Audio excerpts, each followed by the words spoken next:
এই যে দেখতে, আসসালামু আলাইকুম গাইজ। এই যে ওই আপাটা হচ্ছে ওনার ওয়াইফ এবং পরকীয়া করছে। এই যে দেখেন আপনারা মারামারি করছে।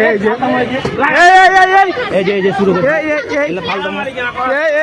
আপা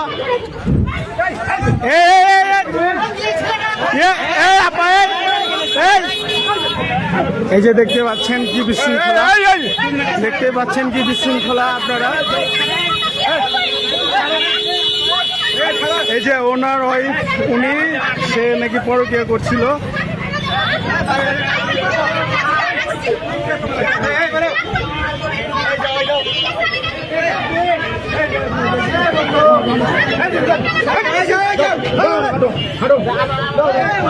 এই যে আবার যাচ্ছে, দ্বিতীয় পাল্টায় কি হয় দেখা যাক। জনগণের কথা শুনছেন।